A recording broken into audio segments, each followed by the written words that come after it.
kitaplar ve şifalı bitkiler ve alternatif tıp diye geçiyor sevgili seyirciler. Sayın İbrahim Gökçek'in kitapları bunlar 3 cilt halinde.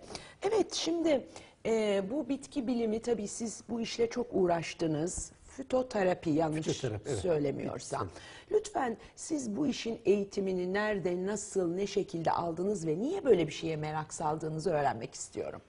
Evet, neden ben bu işe girdim? Evet. Çünkü tıp doktoru değilsiniz. Değilim, evet. Evet. Mecburiyetten. Evet. 13 yaşında romatizmaya yakalandım. Evet. Türkiye'de üzerimde zamanında gecekonduda kalıyorduk. Yaşlı bayanlar deneyler yaptılar. Evet. Kızgın kumlara yatırdılar. Daha kötü oldum.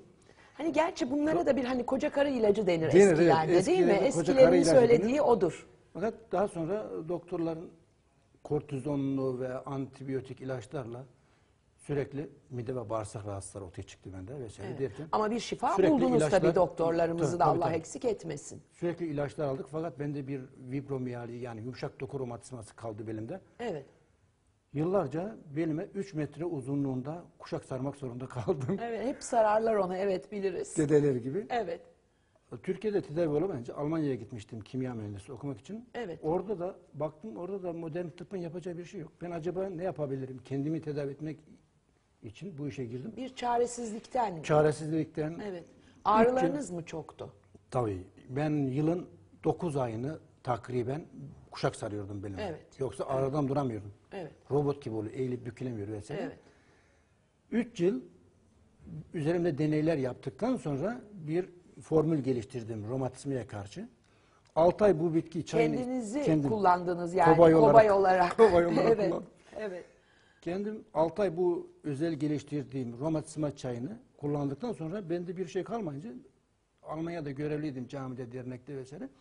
Orada beni tanıyanlar benim bu hastalığım var, benim bu hastalığım var diye sürekli bana gelince baktım bu işi yapıyorsam doğru yapayım. Doğru. İnsanlara faydalı olayım diye okulu var. Okuluna başladık. Herbalizm okuluna. Evet. Ve bende bir merak uyandı. Almanya'da Frankfurt Üniversitesi'nin botanik bahçesi var. 5000 çeşit bitki yetiştirilir. Bu bahçede fotoğraflar çekmeye, bitkileri tanımaya başladım derken aradan yıllar geçti. Aldığım notlara baktığımda birçok kitaptan daha değerli bir kitap olabilecek bir materyal elde olduğunu görünce kitap yazdım. Evet. Baktım eksikleri var. Sürekli yenilerek. Bu 3 cilte ulaştı bu kitap. Ulaştık. Bu kitap Türk tarihinde çıkan ilk ve tek ilmi kitap. Neden? Çünkü bu kitapta şimdiye kadar olan kitaplardan farklı olarak 1000'den fazla üniversitenin klinik araştırması var. Bu çok önemli bir klinik araştırmaya dayanıyor. Evet. Örnek olarak veriyorum. Mesela Afrika ıtırı. Afrika ıtırı ile Almanya'da 200 yıldır kullanılan bir bitki. Tentürü yapılıyor. Örneğin çocuklarda öksürük, bronşit, sinüzit, gripe karşı kullanılıyor bu damla. Evet. Bu damla antibiyotik yerine kullanılıyor. Evet. 10.300 çocuk üzerine Avrupa'da ve Rusya'da çocuklar üzerine denenmiş. Öksürük, bronşit, sinüzit, gripe karşı etkisi ispat edilmiş. Evet. Eskiden buna Güney Afrika Zulu dilinde umkalı abo denmiş. Yani her derde deva. Evet. Şimdi bu bitki Türkiye'de de bunun üretim hakkını bir firma almış, üretiyor. Çocuklardaki üşütme, grip, nezle, öksürük, bronşite karşı birebir. Şimdi mesela çocuk diyelim ki üşüttü, grip, nezle, herhangi bir problemi var. Siz ona direkt antibiyotik verirseniz ne olur? Büyük felaket olur.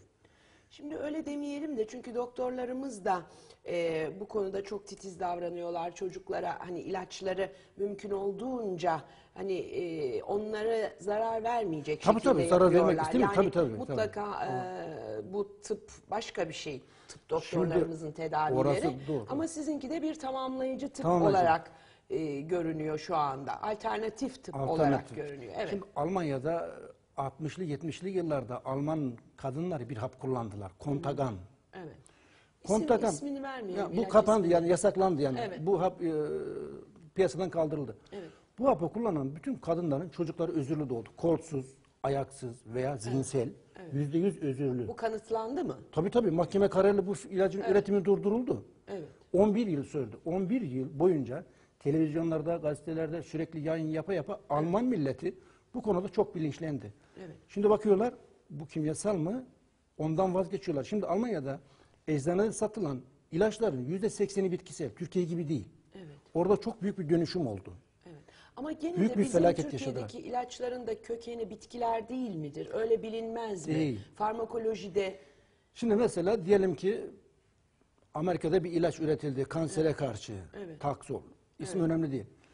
Bu ilacın bir porsuk ağacından elde edildi. Evet. Porsuk ağacının bir ağacın birleşiminde bu etken madde 2 gram.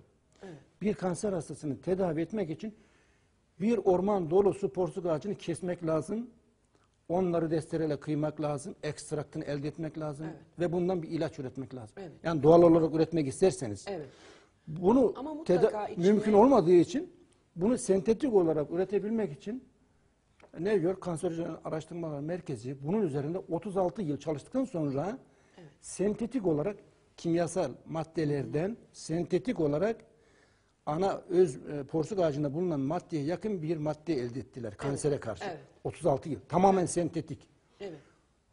Genellikle rahim ve yumurtalık kanserlerinde hastalıklar ağır vakalarda 3. 4. devrede kullanılıyor bu. Evet.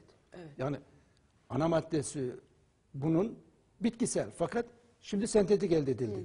Sentetikle doğal yapısı farklı, değişiyor yani.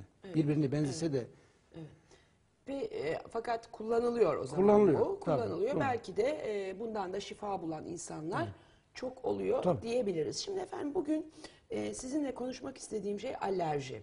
Mevsimsel olabilir, başka türlü alerjiler olabilir. İşte polenleri oluyor. Bir de yaz dönemine, bahar dönemine giriyoruz. Büyüklerde, erişkinlerde, çocuklarda alerjiler çok oluyor.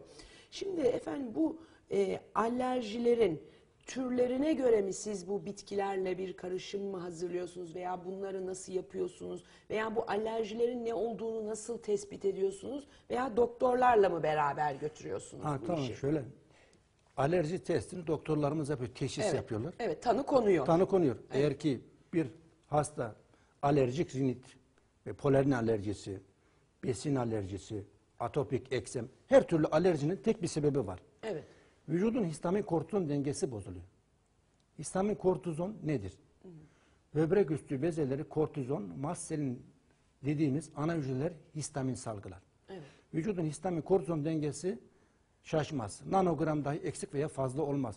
Fakat kimyasal ilaçlar özellikle antibiyotik kullanımında bağırsaklarda her insanın bağırsağında 2 kilo ağırlığında bakteri var.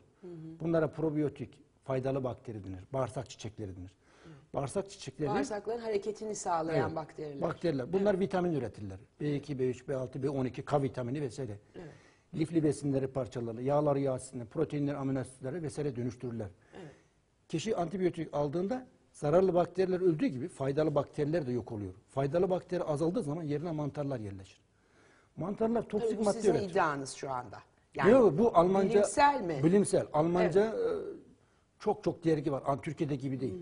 Naturheilkunde, Naturheilpraxis, Zeitschrift für Phytotherapie, Natur und Heilkunde vesaire diye bunlar hep ilmi Evet. veriler. Her türlü alerjinin sebebi midede Helicobacter pylori isimli bakteri varsa Helicobacter pylori birçok toksik madde üretir. Zehirli gazlar, zehirli alkoller, hormonsu maddeler. Bunun yanında histamin de üretir. Helicobacter pylori. 2. Bağırsaktaki mantarlar da toksik madde üretir. Mesela tatlı ve hamurları glikoza dönüşmesi gerekir. Glikoz hücrelerde yanarak enerjiye dönüşmesi gerekirken bağırsaklardaki glikozu mantar toksik maddeye dönüştürüyor.